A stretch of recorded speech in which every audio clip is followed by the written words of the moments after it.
बिस्मिल्लाहिर्रहमानिर्रहीम। अस्सलाम वालेकुम स्टूडेंट। आज का लेक्चर शुरू करने से पहले हम ये देखते हैं कि लास्ट लेक्चर में हमने क्या पढ़ा था। तो लास्ट लेक्चर जो हमारा बेस कर रहा था that is based on the operating cycle of the merchandising company. तो सबसे पहले तो हमने ये पढ़ा था कि मर्चेंडाइजिंग कंपनी जो है वो कौन कौन सी होती हैं, और उसके बाद ये पढ़ा था कि मर्चेंडाइजिंग कंपनीज और मैन्युफैक्चरिंग कंपनी में क्या क्या फ़र्क होता है, what is the difference between और how we can differentiate between the merchandising companies and manufacturing companies. उसके बाद we study the retailer and the wholesaler and then हमने मूव किया था the income statement of the merchandising company के income statement उसकी कैसे बनाई जाती है। उसके बाद हमने ये पढ़ा था कि एक अकाउंटेंट को कौन सी इंफॉर्मेशन चाहिए होती है related to the merchandising company, and then we prepare the ledger account. Ledger account हमने बनाया था और फिर उसके बाद हमने ये स्टडी किया था कि ये लेजर अकाउंट उसी तरह प्रिपेयर किया जाएगा जिस तरह ये काम सर्विस वाली कंपनी का प्रिपेयर किया जाता है कि नहीं। तो फिर then we come to the conclusion कि हम जो है ऑर्डिनरी जो है या जनरल लेजर जो है वो नहीं बनाएंगे, हम सब्सिडी लेजर जो है related to the individual client जो है वो बनाएंगे। इंडिविजुअल क्लाइंट इसलिए बनाएंगे ताकि हमें पता चल सके कि हमने किन किन लोगों से कितना कितना जो है पैसा वसूल करने, कितने जो है अमाउंट जो है रिसीवेबल है। अब प्रॉब्लम इसमें ये आती है कि अगर हम एक जनरल लेजर बनाते तो उसमें ये होना था कि वी कांट अंडरस्टैंड कि किस क्लाइंट ने कितने पैसे जो है हमें देने हैं, तो then we make the subsidy ledger. उसके बाद हमने ये स्टडी किया कि जो है टू अप्रोचेस जो है वो अडॉप्ट की जाती हैं for recording the merchandising transaction. उसको हमने फर्स्ट वन तो थी परपेचुअल अकाउंटिंग सिस्टम, जिसमें ये होता है कि जो अकाउंटिंग रिकॉर्ड है उनको रेगुलरली मेंटेन किया जाता है, अप टू डेट मेंटेन किया जाता है, और ये वो कंपनीज जो है करती हैं, वो मर्चेंडाइजिंग कंपनी करती हैं जिनका लार्ज स्केल पे जो है वो बिज़नेस होता है, और उसमें जो है फिज़िकल जो है इन्वेंट्री जो है वो भी चेक की जाती है, और एट द एंड जो है परपेचुअल अकाउंटिंग सिस्टम में हमने देखा कि क्लोजिंग एंट्री जो है वो किस तरह पास की जाएंगी। तो क्लोजिंग एंट्री वही थी जो टेम्परेरी जो है हमारे अकाउंट्स होते हैं उनको क्लोज कर लिया जाता है, और परमानेंट अकाउंट्स को जो है वो शो ऑफ किया जाता है। और सेकंड जो हमने जो है इन्वेंट्री सिस्टम पढ़ा था that is the periodic inventory system. उसमें ये होता है कि आपका जो रिकॉर्ड है वो मेंटेन किया जाता है वंस इन ए ईयर, या ईयर के एंड में जो है वो रिकॉर्ड मेंटेन किया जाता है। ईयर के शुरू में क्या होता है कि प्रीवियस ईयर का बैलेंस ले लेते हैं, एंड देन जो भी परचेजेस होती हैं उसको काउंट करते रहते हैं, एट द एंड देखते हैं इन्वेंट्री कितनी बच गई है, और उसमें से माइनस कर दिया जाता है जो कॉस्ट ऑफ गुड्स सोल्ड होती है, और उसके बाद हमारे पास जो भी बाकी बचता है और उसको हम जो है काउंट कर लेते हैं। उसके बाद हमने कंपैरिजन किया था परपेचुअल और जो है पीरियोडिक में क्या फ़र्क होता है और कौन कौन सी ऑर्गेनाइजेशन करती हैं। जो लार्ज डिपार्टमेंटल स्टोर होते हैं उसमें परपेचुअल अकाउंटिंग सिस्टम जो है इन्वेंट्री सिस्टम जो है वो अडॉप्ट किया जाता है, और जो स्मॉल स्टोर्स होते हैं उसमें जहाँ जो है आइटम्स की तादाद जो होती है वो कम होती है, तो वहाँ पे जो है पीरियोडिक इन्वेंट्री सिस्टम जो है वो मेंटेन किया जाता है। So this is about the last lecture. अब हम देखते हैं कि जो आज का हमारा लेक्चर है वो किस पे बेस करता है। Cash terms and the cash discount. Previous chapter को जो है हम कंटिन्यू करते हैं कि कैश टर्म्स और कैश डिस्काउंट जो है वो क्या चीज़ होती है। Credit terms and the cash discount when manufacturer and the wholesaler sell their products on account the credit terms are stated in the invoice. वो क्रेडिट टर्म जो है इनवॉइस में आती है। मैन्युफैक्चरर एंड द होलसेलर जो है जब अपनी प्रोडक्ट को सेल करते हैं क्रेडिट पे, तो क्या होता है कि वो क्रेडिट टर्म जो है वो इनवॉइस पे जो है वो शो की जाती हैं। तो कैसे शो की जाती हैं? 210 एंड N30। तो 210 को जो है 210 ही पढ़ा जाता है और N30 को नेट 30 पढ़ा जाता है। अब इसका जो है मतलब वो क्या है, इसका मतलब ये है कि 210 का मतलब ये है कि अगर तो 10 डेज में जो है वो पेमेंट की जाएगी तो 2 is the percentage of discount and 10 is the number of days is available for the payment. अब वो क्रेडिट पे जो है वो सेल कर रहा है, तो क्या हुआ कि उसने कहा ये जो स्ट्रेटजी अडॉप्ट की जाती है इसलिए अडॉप्ट की जाती है कि जो अकाउंट रिसीवेबल है वो जल्दी जो उनसे पेमेंट कर दें आपको। तो तब क्या किया उसने स्ट्रेटजी अडॉप्ट की कि अच्छा अगर 10 दिन के अंदर पेमेंट कर दोगे तो जो भी आपकी इनवाइस प्राइस होगी उस पर 2% डिस्काउंट मिल जाएगा आपको। और अगर आपने पेमेंट की 30 डेज के अंदर तो तब जो है otherwise the full amount is due and mean the otherwise and full amount is due number of days when full amount is due is the 30। तो इसका मतलब यू आर 2, 10 एंड 30 के 2 डेज के अंदर 10 डेज के अंदर अगर पेमेंट करेंगे तो 2% डिस्काउंट आपको मिलेगा, और अगर 30 डेज के अंदर पेमेंट करेंगे तो नेट अमाउंट जो है वो आपको पे करनी पड़ेगी।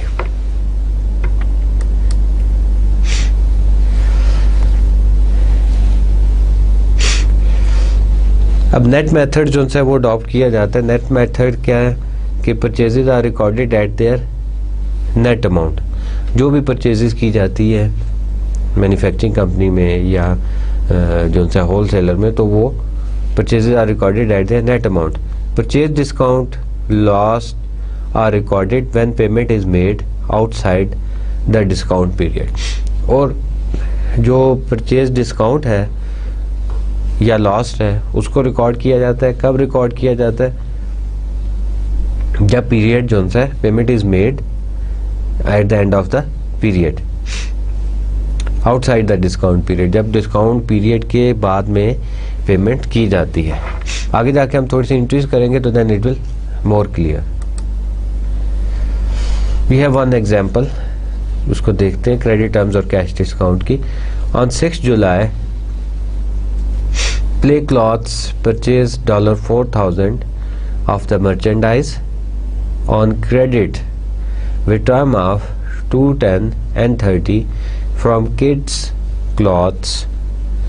Prepare the journal entry for Play Cloth. अब ये क्या कह रहा है कि जुलाई 6 को क्या किया कि Play Cloth ने परचेज किए $4,000 के merchandise on credit with terms of 2, 10 and 30। वही वाली टर्म्स जो मैंने पहले आपको बताई थी कि अगर 10 डेज में पेमेंट करेगा तो 2% डिस्काउंट होगा, और अगर 30 डेज में करेगा तो कोई डिस्काउंट जो है वो नहीं होगा। फ्रॉम किड क्लॉथ्स से परचेज किया था। तो अब इसकी जनरल एंट्री क्या होगी? ऑन 6 जुलाई, डेट तो आपने डाल दी 6 जुलाई। इन्वेंट्री इज एन एसेट, तो आपके पास जो है क्लॉथ जो है आप एज एन इन्वेंट्री शो कर रहे हैं। तो इन्वेंट्री जब इंक्रीज होगी तो आप क्या करेंगे कि उसको शो करेंगे डेबिट आपने शो किया कितना? 3,920। और account payable kid clothes, account payable 3,920। अब यहाँ पे आपने क्या किया कि आपने पहले ही नेट अमाउंट जो है वो मेंशन कर दी 2% डिस्काउंट पे। यू होप के जो है आप जो है विद इन 10 डेज जो है पेमेंट कर देंगे। तो अब पे क्लॉथ ने क्या किया कि 4,000 की बजाय उसको 2% डिस्काउंट किया, मल्टीप्लाई कर दिया 98% से 0.98 से, तो आपके पास क्या अमाउंट आ जाएगी? $3,920। नेक्स्ट देखते हैं ट्रांजैक्शन। अब on 15 July Play Clothes pay the full amount due to the Kid cloth. अब 15 जुलाई को क्या हुआ कि पे क्लॉथ ने क्या किया कि जो अमाउंट ड्यू थी किड क्लॉथ को वो पूरी की पूरी पे उनसे वो पे कर दी। अब इसकी जनरल एंट्री क्या होगी? सेम डेट जो उनसे आपकी आ जाएगी 15 जुलाई। Account payable kid cloth, account आपने पे करना था और आपने क्या किया कि कैश पे कर दिया। How much? That is 3,920। अब ये था कि जब उसने क्या किया कि विद इन जो है वो पेमेंट जो है विद इन 10 डेज जो है वो कर दी थी। और अब हम ये सपोज करते हैं कि प्ले क्लॉथ जो है wait until July 20th to pay the amount due in full to kid cloth. अब 20 जुलाई को अगर वो पेमेंट करता है तो फिर क्या होगा कि फिर उसने जो है वो डिस्काउंट जो है उसको अब नहीं मिलेगा क्योंकि 10 डेज जो है वो ओवर हो चुके। तो अब इन दिस कंडीशन उसकी एंट्री क्या होगी 20 जुलाई। अब आप यहाँ पे देखें कि अकाउंट पेबल्स कितना अकाउंट पे करना था उसने, दैट इज़ 3920 अकाउंट पेबल, और उसके बाद purchase discount lost that is how much 80 and cash is that is 4000। अब तो ये हुआ कि अकाउंट पेबल तो उसने जितना पे करना था वो तो उसने पे कर दिया 3920, और जो उसने डिस्काउंट अवेल नहीं किया उसको उसने शो किया एज परचेज डिस्काउंट लॉस्ट, कि वो उसका ये लॉस हो गया। अगर वो ड्यू टाइम में पेमेंट कर देता तो ये उसको डिस्काउंट जो है वो मिल जाना था। अब उसने क्या किया कि उसको एज ए लॉस शो कर दिया, purchase discount loss that is 80, और कैश की पेमेंट कितनी हो रही है, that is the full amount that is 4000। तो 4000 उसने क्या किया कि क्रेडिट कर दिया। और वो टर्म्स आपको पता ही है कि कैश जो है दैट इज़ एन एसेट, तो एसेट जब इंक्रीज करता है तो आप उसको क्या करते हो कि क्रेडिट कर देते हो।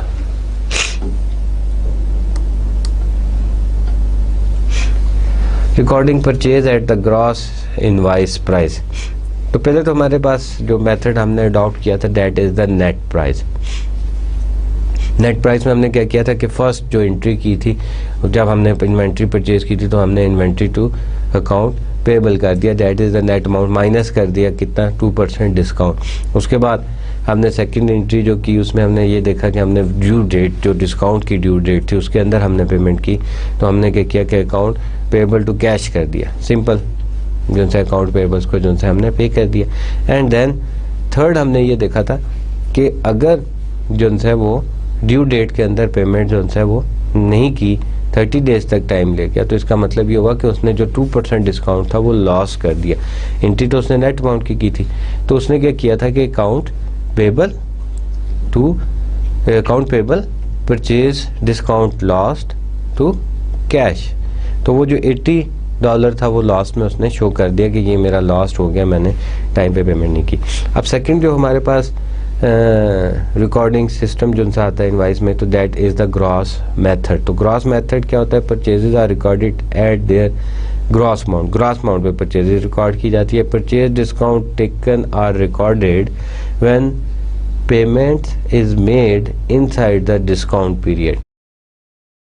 तब क्या हुआ कि purchase discount taken are recorded when payment is made inside the discount period. तो इनसाइड द डिस्काउंट पीरियड जो है वो पेमेंट जब मेड की जाती है तो परचेज डिस्काउंट जो है वो रिकॉर्ड कर लिया जाता है। लेट्स सी कि इसकी जनरल ट्रांजैक्शन जो है वो कैसे होगी।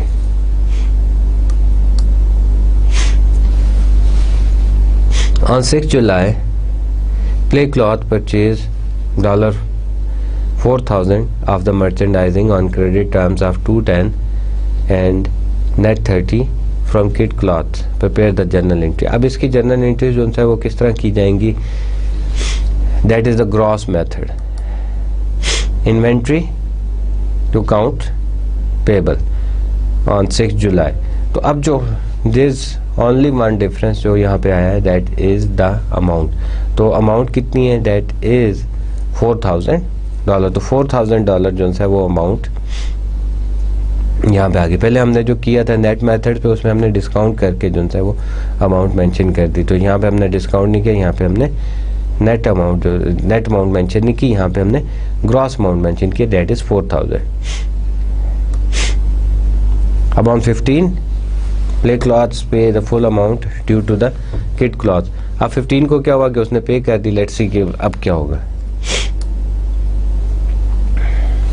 अब आप ये देखें कि July 15 account payable that is 4,000, cash that is 3,920 and purchase discount taken.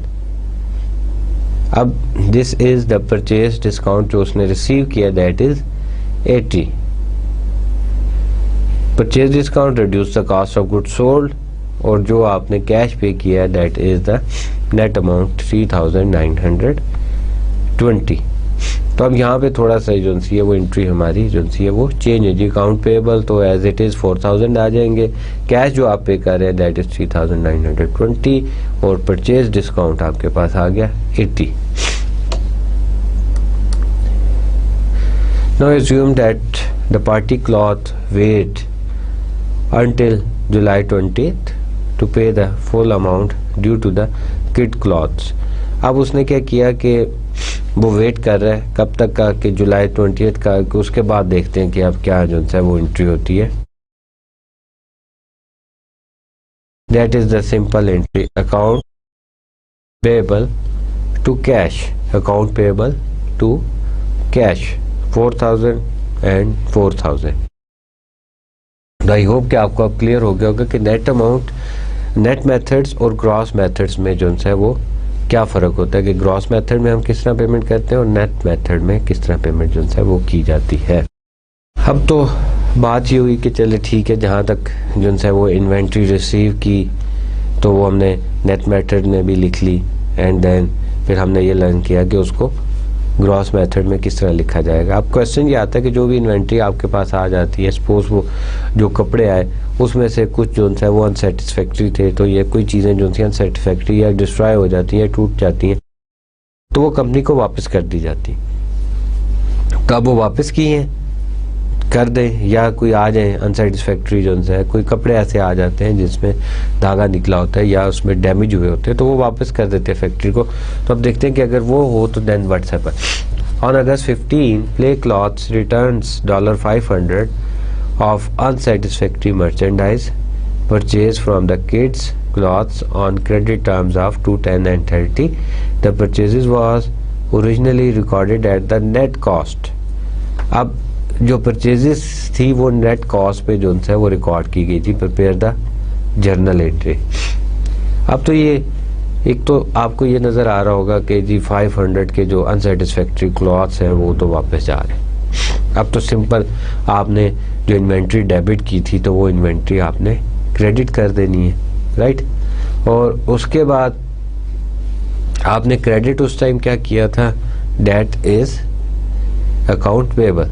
तो अब देखते हैं कि यहाँ पे हम क्या कर रहे हैं, अकाउंट पेबल को कर रहे हैं या कैश को कर रहे हैं, किसको करेंगे। Simple, account payable to inventory that is 490 and 400। अब 490 क्या था, क्योंकि नेट कॉस्ट पे जो सा ये ट्रांजैक्शन रिकॉर्ड की गई थी, इसलिए हमने क्या किया कि 490 कर दिया एंड 490। अब account payable is an liability, liability में जब डिक्रीज होता है तो डेबिट करते हैं। इन्वेंट्रीज एन एसेट, एसेट में जब डिक्रीज होगा तो हम क्या करेंगे कि उसको क्रेडिट कर देंगे। और यहाँ पे हम नरेशन जो है वो डिटेल ट्रांजैक्शन की नहीं लिख रहे, वो सिर्फ इसलिए कि आप जो है उससे फेमिलियर हो गए होंगे। तो अब हर ट्रांजैक्शन की यहाँ पे ये अपने एज्यूम नहीं करना कि ट्रांजैक्शन की नरेशन जो है वो नहीं लिखी जाती। ये एज्यूम किया जा रहा है कि आप यूज टू हो गए और आप खुद जो है ट्रांजैक्शन की नरेशन जो है लिख सकते हैं। तो इसके नीचे जो है आप मेंशन कर देंगे कि unsatisfactory merchandise return to the purchaser, वो परचेजर को जो है वो रिटर्न कर दी गई है, right. Transportation cost on purchases, जो ट्रांसपोर्टेशन कास्ट जो है परचेज पे की जाती है परचेजेस पे, उसका क्या किया जाता है। Transportation cost related to the acquisition of assets are part of the cost of the asset being acquired. तो अब ट्रांसपोर्टेशन कास्ट जो भी पे की जाती है किसी भी एसेट्स को, इन्वेंट्री को हम जो है एसेट कंसीडर करते हैं, तो वो क्या किया जाता है कि that is considered to be the past part of the cost of goods being acquired. जो भी चीज़ हम परचेज कर रहे हैं वो उसकी कॉस्ट में जो है कंसीडर की जाती है।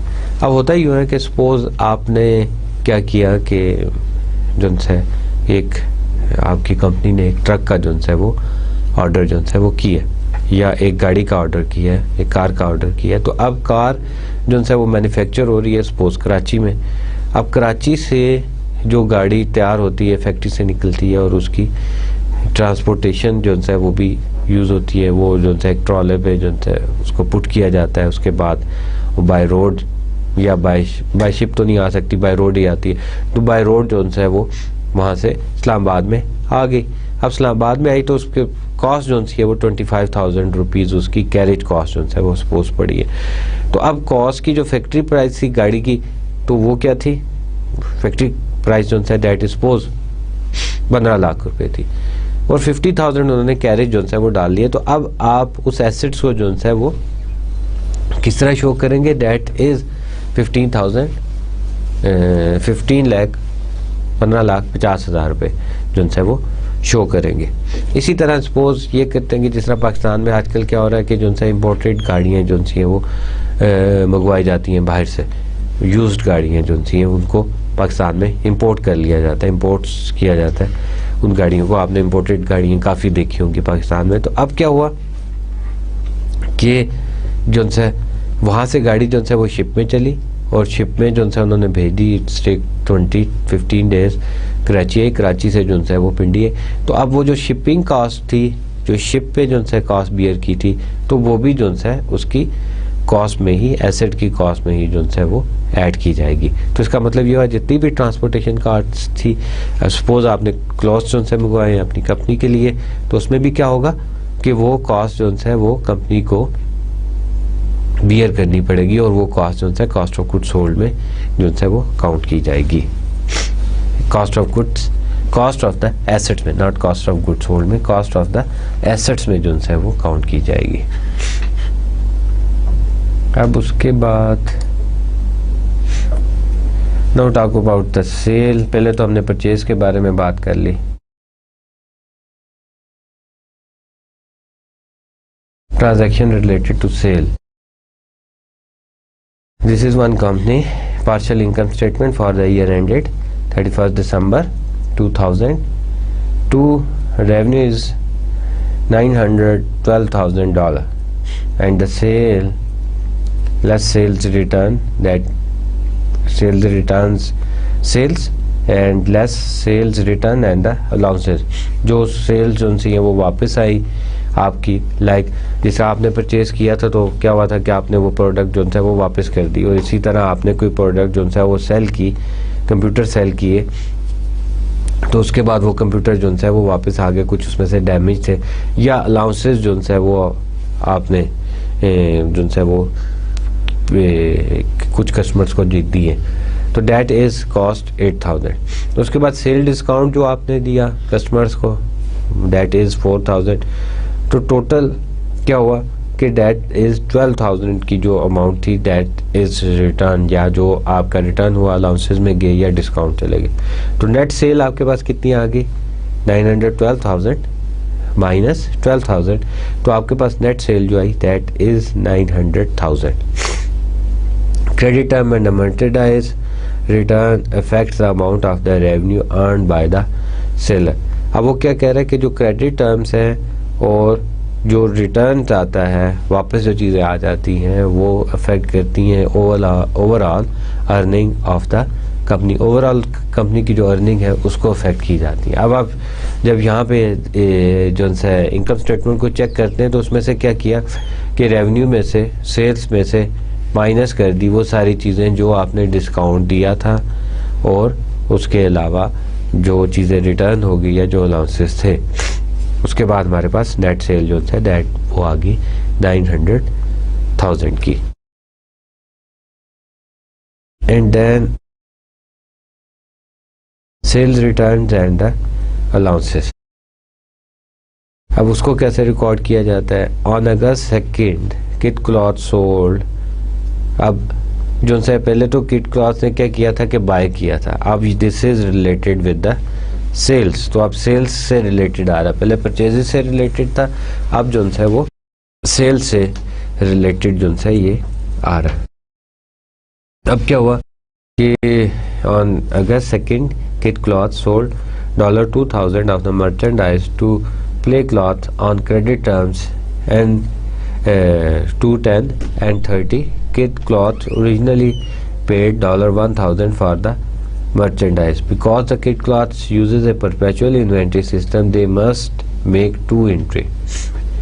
अब क्या होगा कि उसने सेल्स उनसे वो की हैं, और that is amount 2,000 and that is on credit, वो क्रेडिट पे उन्होंने जो उनसे वो की है सेल कितने की 2000 की, और इस ट्रांजैक्शन में वो ये भी बता रहे हैं टर्म्स जो है अगर 10 दिन के अंदर पेमेंट कर देगा तो 2% डिस्काउंट होगा, और अगर 30 डेज़ के अंदर पेमेंट करेगा तो कोई डिस्काउंट नहीं होगा। और अब ये भी फर्दर इंफॉर्मेशन जो है आपको मिली है that the cloth originally paid $1000 for the merchandise, कि अब जो है उसने ये परचेज कितने की थी 1000 की थी। अब परपेचुअल अकाउंटिंग सिस्टम है तो उसमें हमने एज प्रीवियस लेक्चर में लर्न किया था कि उसमें 2 एंट्रीज जो है वो करेगा। एक तो एंट्री सिंपल जो है that is the cost amount की एंट्री करेगा अकाउंट रिसीवेबल 2 अगस्त, अकाउंट रिसीवेबल पे क्लॉथ्स। जैसे आपको याद हो कि लास्ट लेक्चर में हमने पढ़ा था कि जितने भी लेजर होंगे, जर्नल लेजर होंगे, वो सब्सिडीज अकाउंट जो है सब्सिडी जर्नल लेजर जो है वो बनाए जाएंगे ताकि इंडिविजुअली पता चल सके कि किस क्लाइंट ने कितने पैसे जो है देने हैं। तो अकाउंट रिसीवेबल, पे क्लॉथ, और उसके बाद आपने क्या किया कि क्रेडिट कर दिया सेल को, that is sale is the revenue आपका इंक्रीज कर रहा है तो आप उसको क्रेडिट कर देते हैं 2000। और सेकेंड एंट्री की क्या होगी, सेकेंड एंट्री होगी cost of goods sold that is $1000, and inventory cost of goods sold को हम जो है एज एन एक्सपेंस जो है वो कंसिडर करते हैं, इसलिए हमने उसको क्या किया कि डेबिट कर दिया। और इन्वेंट्री को हमने क्या किया कि एज एसेट है, और एसेट में जब डिक्लाइन होगा तो हम क्या करेंगे कि उसको क्रेडिट कर देंगे। तो 1000, और ये हमने अमाउंट कौन सी पुट की, दैट इज 1000 जिस पे हमने वो चीज़ें जो है परचेज की थी। अब क्या हुआ, ऑन 5 अगस्त पे क्लॉथ्स रिटर्न। अब वो जो 2000 की जो है क्लॉथ्स उसने सेल किए थे पे क्लॉथ्स को, उसने क्या किया कि $500 of the unsatisfactory merchandise to the Kid Clothes from the, उसने वापस कर दिए from the August to sales, के वो जो उसने अगस्त 2 को सेल की थी उसमें से वापस आ गए। Kid cloth cost for this merchandising was 250। अब इसकी जो कॉस्ट उसको पड़ रही है दैट मतलब जो उसने ये जो चीज़ें वापस आई थी that is cost 250। Because kid cloth choose a perpetual inventory system they must make 2 entries. Again जब उसने सेल की थी तब भी उसने 2 एंट्रीज की थी, और अब वो गुड्स जो है वो वापस आ रही हैं तब भी 2 एंट्रीज जो है वो कर रहे हैं। अब वो क्या कर रहे हैं कि डेट तो उसने वही डाल दी 5 अगस्त की, and then sales return and allowances. अब उसी एंट्री को उसने रिवर्स कर दिया जो हमने कब की थी, जब उसने प्रोडक्ट जो है वो सेल की थी, लेकिन सेल से आगे उसने एडिशन कर दिया रिटर्न एंड अलाउंसेस का। That is not only sale but sales return and allowances के, वो सेल जो की थी वो वापस आ गई थी। एंड अकाउंट रिसीवेबल, वो अकाउंट रिसीवेबल पहले हमने डेबिट किए थे कि दैट इज़ एन एसेट, लेकिन अब उस एसेट्स में डिक्लाइन आ रहा है तो वो क्या कर रहे हैं कि उसको क्रेडिट कर रहे हैं। How much, that is 500। तो ये जो पहली एंट्री हमने की है that is to the gross amount, जो हमने जिस अमाउंट पे हमने सेल की थी उसको प्रोडक्ट उस पे की थी, not the cost amount. Second entry देखते हैं कि सेकेंड एंट्री में क्या होता है।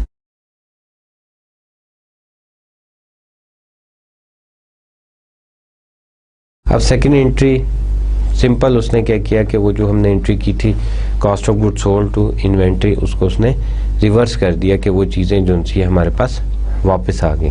अब अगस्त 5 इन्वेंट्री जो है हमारे पास वापस आ गई, इंक्रीज हुआ एसेट में that is 250। Cost of goods sold जो एक्सपेंसेस जो है उसमें डिक्लाइन हुआ, जो हमने एक्सपेंस शो किया था उसको हम वापस ले आए that is 250।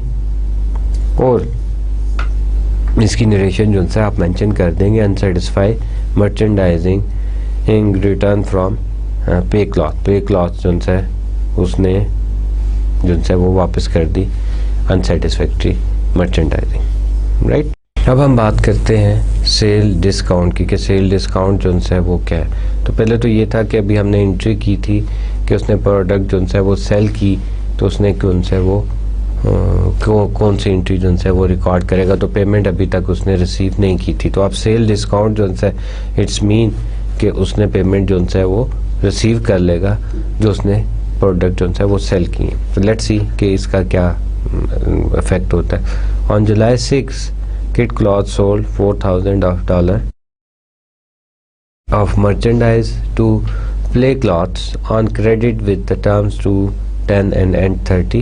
The merchandise originally cost Kids Clothes to 2000. वही बता रहा है पहले वाली ट्रांजैक्शन 6 जुलाई को उसने क्या किया कि सोल्ड कर दी merchandising to Play Clothes and that is on credit terms to 10 and 30 और जो उसको कॉस्ट कितनी पड़ी थी that is 2000।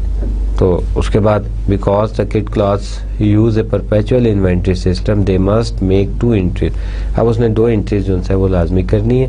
Number 1 journal entries क्या करेगा, जर्नल एंट्री क्या करेगा कि July 6 account receivable Play Cloth से पैसे जो है वो रिसीव करने हैं to sale how much amount that is 4000 and that is 4000 और उसके बाद नीचे नरेशन मेंशन कर देगा कि ही सेल द पर द मर्चेंडाइजिंग यार goods sold to play clothes on credit पे जो है ये सेल की गई। अगर सिंपल जो है उसी वक्त पे क्लॉथ जो है वो पे कर देता अमाउंट, तो उसने क्या करना था cash account to sale account, right. तो उसमें कोई भी ट्रांजैक्शन करने की इधर उधर की ज़रूरत नहीं थी, जस्ट कैश रिसीव हो रहा है and then sale that is on the sale. तो अगर कोई डिस्काउंट देता तो देन वी कैन मेंशन कि डिस्काउंट कितना दे रहा है। तो अभी तो उसने क्रेडिट पे सेल किया है, तो लेट्स सी कि अब इस पे क्या एंट्री जो है वो होगी। Second entry cost of goods sold 2000, जो जिस कॉस्ट पे आपको ये चीज़ें जो है वो बाय की थी वो लिखी and then inventory cost of goods sold to inventory that is 2000 और वही पुरानी बात की जी जो है the cost of goods sold recorded जो आपने नरेशन जो है वो मेंशन करनी थी वो आप मेंशन कर देंगे। और आई होप कि आपको जो है रूल्स रेगुलेशन याद होंगे कि cost of goods sold and expense है इसलिए हमने इसको डेबिट किया, इन्वेंट्री जो है एसेट्स है, एसेट में डिक्लाइन हो रहा है इसको क्रेडिट किया। On July 15, Kid Cloths receives the full amount due from the Pay Cloth। अब Kid Cloth ने क्या किया कि वो जो टोटल अमाउंट थी जो ड्यू थी वो उसने रिसीव कर ली। अब इसमें क्या हुआ कि जो उनसे विद इन 10 डेज है, तो इसका मतलब है कि 2% डिस्काउंट उसको देना पड़ा है। लेट्स सी की एंट्री क्या होगी। ऑन जुलाई 15 तो कैश आपके पास जो है वो 4000 नहीं आ रहा, now that is less than 2%, तो वो आप लेस करेंगे 2% कितने में से 4000 में से 2% माइनस किया तो दैट इज 3920 कैश आ गया आपके पास। और उसके बाद आपने लिखा sale discount is how much remaining amount 4000 minus 3920 that is sale discount if amount 80। तो वो आपने क्या किया कि वो डिस्काउंट मेंशन कर दिया एज ए सेल डिस्काउंट। तो अब से इसको सेल डिस्काउंट को हमने डेबिट क्यों किया, इसको 2 तरीकों से आप जो है वो देख सकते हैं। एक तो आप इसको ये भी देख सकते हैं कि दिस इज एन एक्सपेंस, कि आपने सेल डिस्काउंट कर दिया। दूसरा हमने अभी थोड़ी देर पहले पढ़ा था कि जो भी अलाउंसेस होते हैं आपके, जो भी रिटर्न्स होती हैं और जो भी सेल डिस्काउंट होता है वो आपके इनकम स्टेटमेंट को रिड्यूस करते हैं। तो जब इनकम स्टेटमेंट को रिड्यूस करते हैं, रेवेन्यू को रिड्यूस करते हैं, तो दिस इज रेवेन्यू को आप क्या करते हैं क्रेडिट करते हैं। तो जब रेवेन्यू रिड्यूस हो रहा है तो उसको आप क्या कर देंगे डेबिट कर देंगे। और उसके बाद आपने क्या किया कि अकाउंट रिसीवेबल को आपने क्रेडिट किया हाउ मच 4000।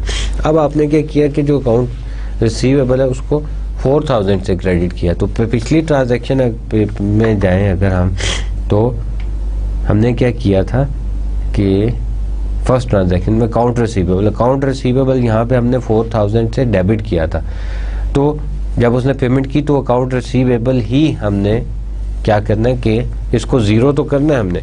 अगर हम इसको 3980 से क्रेडिट करते तो फिर ये ज़ीरो नहीं होगा, ये इसमें प्रॉब्लम आ जाएगी, ये अमाउंट जो सी है 80 अमाउंट्स का डिफरेंस आ जाएगा, तो फिर हमारा ट्रायल बैलेंस टैली नहीं करेगा, तो फिर हमारे लिए प्रॉब्लम आएगी। तो इसलिए हमने क्या किया कि अकाउंट रिसीवेबल को डेबिट कर दिया और नेक्स्ट ट्रांजैक्शन में हमने इसको क्रेडिट कर दिया with the sale amount, right. और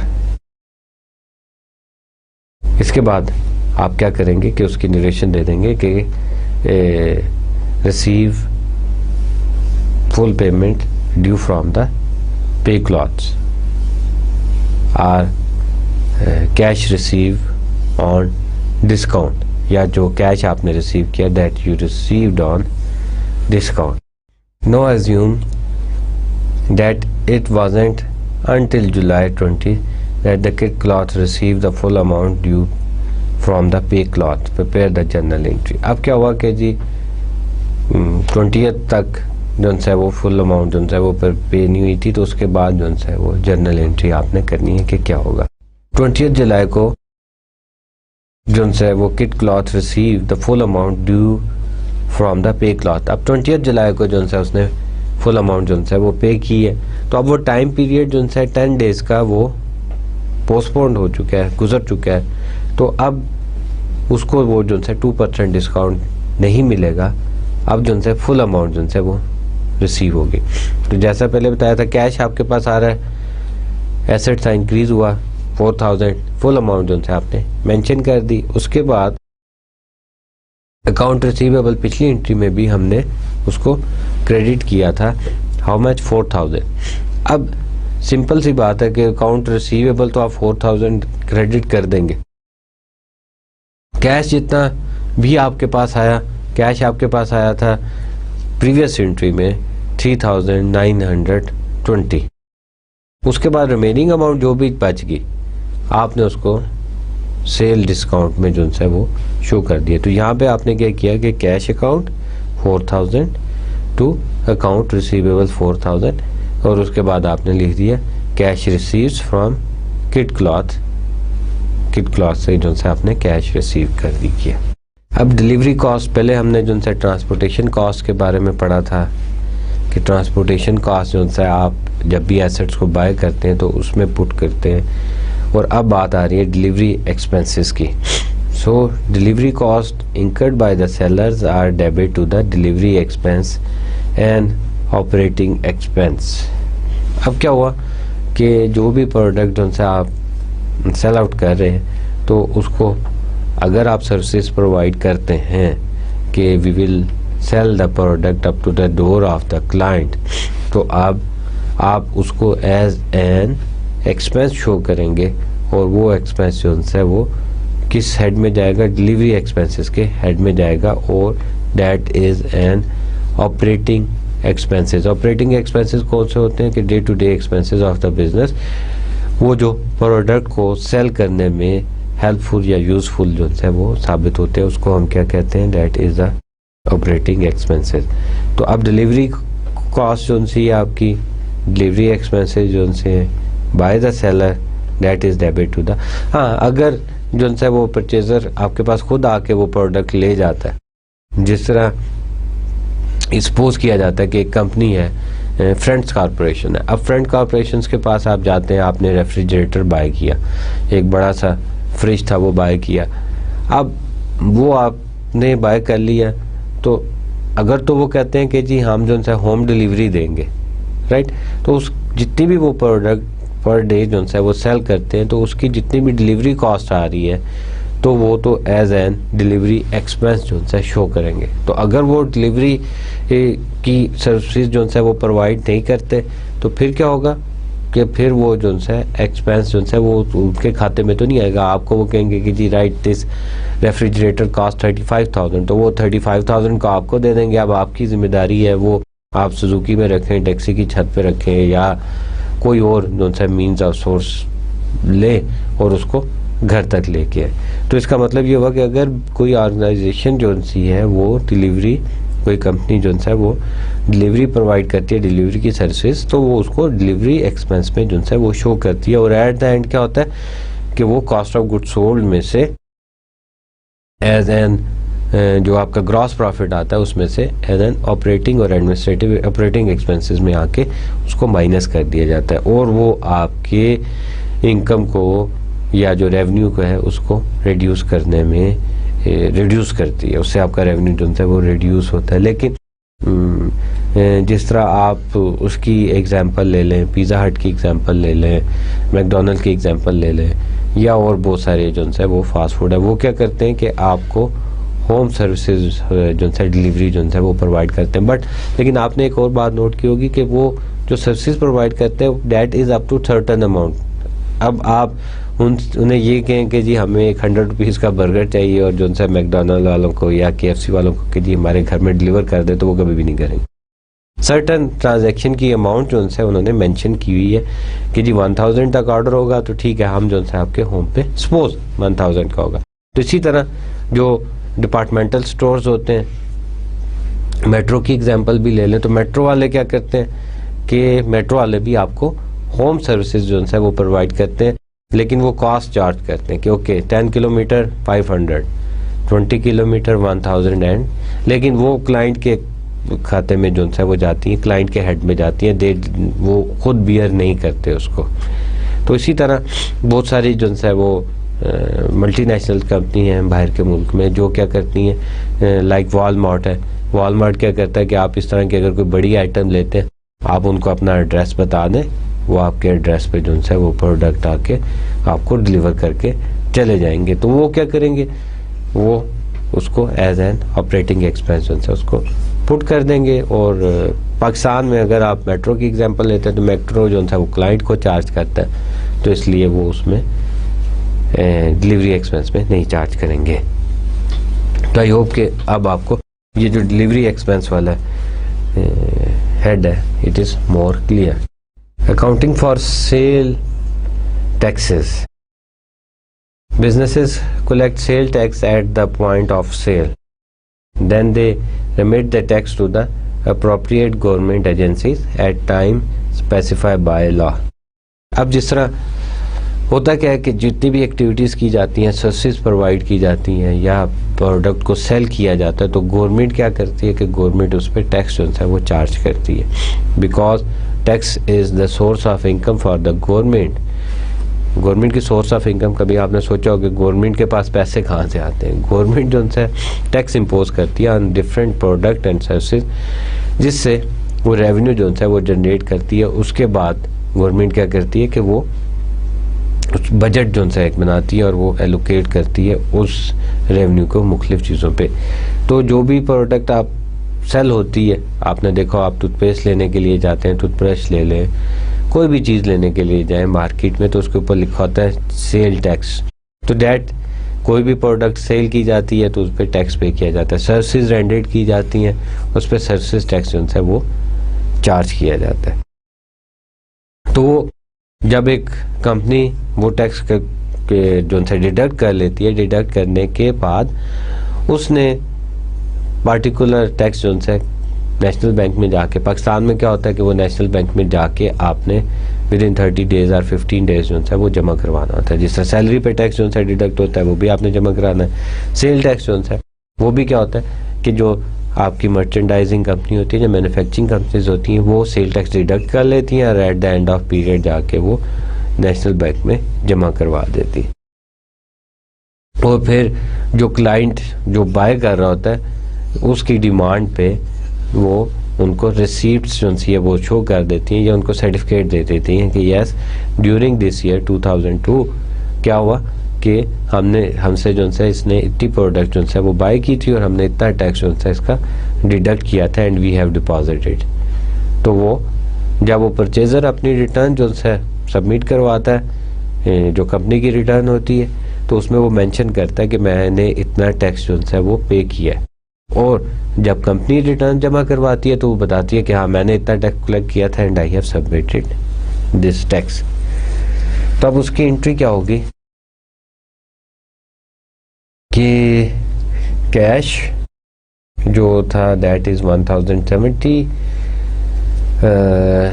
and then sale tax payable 70 and sale is 100। Tax जो है 7%, सेल अमाउंट इज $1000 और 7% उस पर टैक्स जो है वो डिडक्ट किया गया था, debt is $70। Cash account, cash sale हुई थी आपके पास, तो कैश जो है debt is an asset increase हुआ, आपने जो है उसको डेबिट कर दिया। और उसके बाद sale tax payable that is 70, that is your liability, you have to pay it, आपने 70 जो है एक लाइबिलिटी इंक्रीज कर ली। एंड सेल्स दैट इज 100 पे आपकी जो है वो product, sorry sale is the 1000 पे आपने जो है वो प्रोडक्ट अपनी सेल की है। और जो भी एंट्री होगी, एंट्री की डेट होगी वो आप पुट कर देंगे और लिखेंगे कि good sold on cash and the sale tax is deducted. अब कैश आप कितना रिसीव कर रहे हैं, कैश आप रिसीव कर रहे हैं 1070 और जो प्रोडक्ट आप सेल कर रहे हैं दैट इज 1000 और 70 जो आपने डिडक्ट किया that is for the tax जो आपने जमा करवाना है। और समटाइम ये होता है कि कुछ कंपनीज ऐसी होती हैं वो प्रोडक्ट की प्राइस में ही उसको एडजस्ट कर लेती हैं।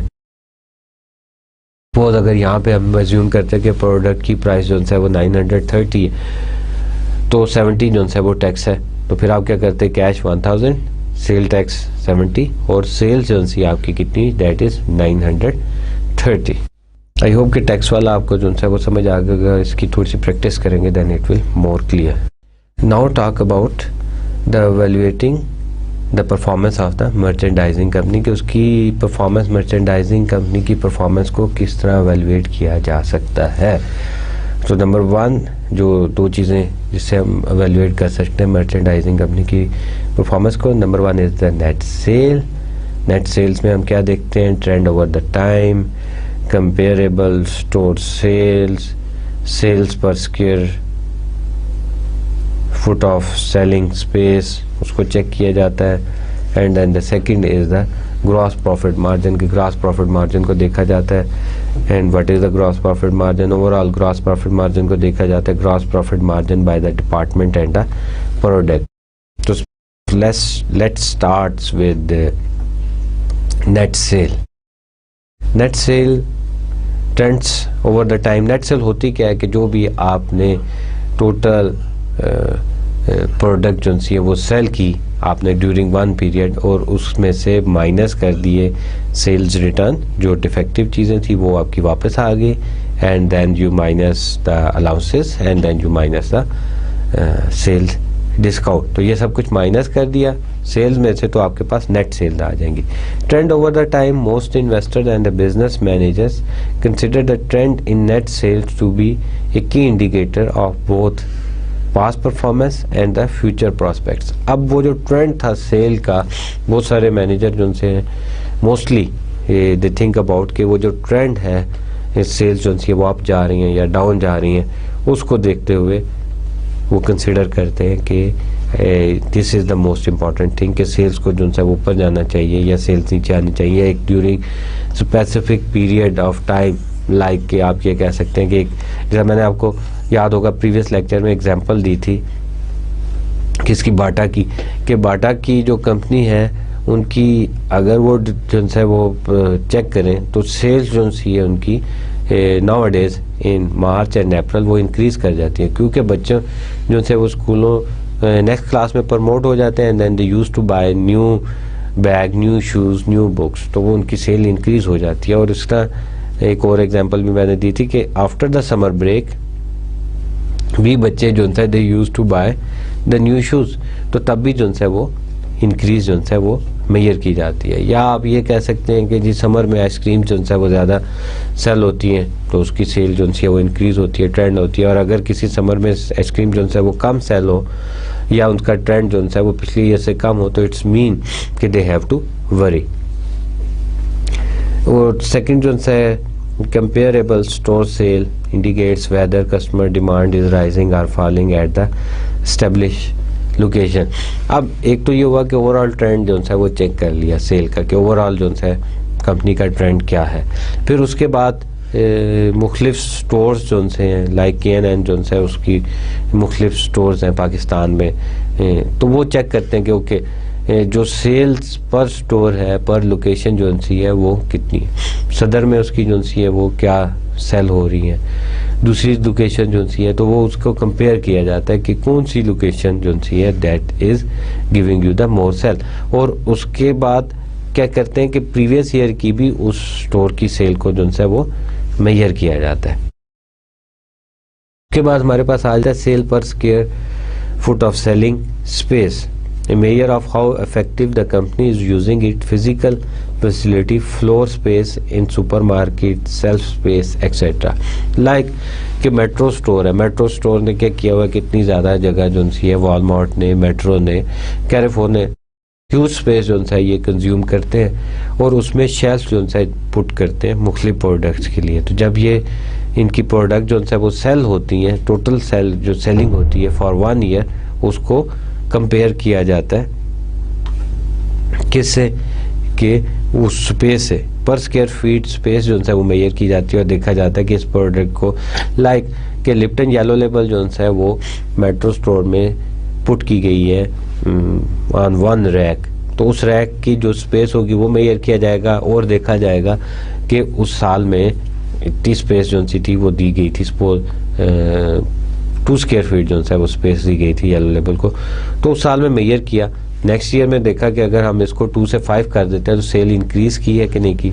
नेक्स्ट ईयर के छोड़ दें, ऐसा भी हो सकता है फॉर 1 वीक और फॉर 2 वीक्स और फॉर 1 क्वार्टर, उसको जो है वो मेजर किया जाता है और उसके बाद देखा जाता है कि जो स्पेस है वो अफेक्ट कर रही है कि नहीं। सम टाइम लोकेशन जो है वो भी प्रोडक्ट की चेंज कर दी जाती है, फ्रंट लोकेशन पे प्रोडक्ट को पुट किया जाता है और बैक लोकेशन पे। और बहुत सारी जो कंपनीज हैं like Coca Cola, Pepsi, like ये जो बेवरेजेस की कंपनीज होती हैं, ये क्या करती हैं कि जो मर्चेंडाइजिंग कंपनीज होती हैं, मैन्युफैक्चरर्स उनको मोर डिस्काउंट देते हैं इन दैट केस कि वो अपनी प्रोडक्ट को जो है फ्रंट शेल्फ में जो है वो रखें, ताकि क्लाइंट आए, उसकी नज़र पड़ी है कोक पे, उसने कोक जो है वो उठाई और जो है उसको यूटिलाइज कर लिया। तो जो भी सामने पड़ा होता है फर्स्ट जो है आपकी आइज जो है उस प्रोडक्ट पे पड़ती है। ग्रॉस प्रॉफिट मार्जिन की बात करते हैं कि ग्रॉस प्रॉफिट मार्जिन जो है वो किस तरह अफेक्ट करता है। Gross profit margin increasing net sales is not enough to ensure increasing profitability. Some products are more profitable than other. In evaluating the profitability of the sale transaction, managers and investors keep a close eyes on the company's gross profit margin, that is the gross profit divided by net sale. तो अब वो कह रहे हैं कि जी कुछ manager तो ये कंसिडर करते हैं कि sales is the most important, कि सेल जो सी है वो वाइटल रोल जो है प्ले करती है, लेकिन अब ये कहते हैं कि नहीं, sales is something else but they put more emphasis on gross profit margin, कि जो प्रोडक्ट सेल हो रही है उस पर मार्जिन जो है वो कितना मिल रहा है। उसमें ओवरऑल ग्रॉस प्रॉफिट मार्जिन की बात की जाती है और gross profit margin by department and the product की भी बात की जाती है कि एक डिपार्टमेंटल स्टोर है, उसमें मुख्तलिफ कैटेगरीज की प्रोडक्ट है, तो अब वो चेक किया जाता है कि ओवरऑल तो आपको बता रहा है कि जी सपोज जो ग्रॉस प्रॉफिट है दैट इज़ सपोज हम अज्यूम करते हैं 25% ग्रॉस प्रॉफिट है। अब 25% जो है उसमें से मे बी एक प्रोडक्ट जो है वो आपको मोर देन 25% जो है वो ग्रॉस प्रॉफिट जो है वो दे रही हो, कुछ प्रोडक्ट आपको जो है वो 5% दे रही होंगी ग्रॉस प्रॉफिट। आप कंबाइन करते हैं तो जो नेट आपका ग्रॉस प्रॉफिट आता है ओवरऑल डिपार्टमेंट का वो 25% है, लेकिन कुछ प्रोडक्ट आपकी उसमें से मोर प्रॉफिटेबल होती हैं। तो इसलिए जो इन्वेस्टर होते हैं वो चेक करते हैं कि कौन कौन सी प्रोडक्ट्स जो सी आपकी वो ग्रॉस प्रॉफिट मार्जिन जिसमें ज़्यादा है और उसको वो उसकी सेल को इंक्रीज़ करने के लिए वो प्लानिंग करते हैं और सोचते हैं कि उसकी सेल जो है वो कैसे इंक्रीज़ की जा सके। तो ग्रॉस प्रॉफिट मार्जिन जो है ओवरऑल भी देखा जाता है और डिपार्टमेंट वाइज और प्रोडक्ट वाइज भी देखा जाता है। डिपार्टमेंट में तो ये होगा कि अच्छा मुख्तलिफ डिपार्टमेंट्स हैं तो उसमें से देखते हैं कि किस डिपार्टमेंट में ज़्यादा जो सी है वो प्रोडक्ट जो सी है वो डिपार्टमेंटल स्टोर है में भी उसमें जो सा है वो जो क्लॉथ्स वाले डिपार्टमेंट है वो ज़्यादा जो सा प्रोडक्ट को सेल कर रहा हो as compare to the perishable goods जो वेजिटेबल्स हैं उसका डिपार्टमेंट को। This is the end of chapter number 6।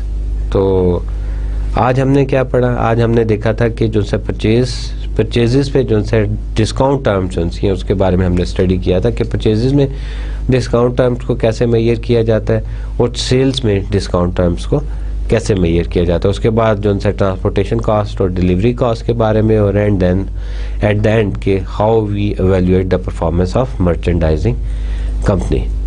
Thank you very much. अल्लाह हाफिज़।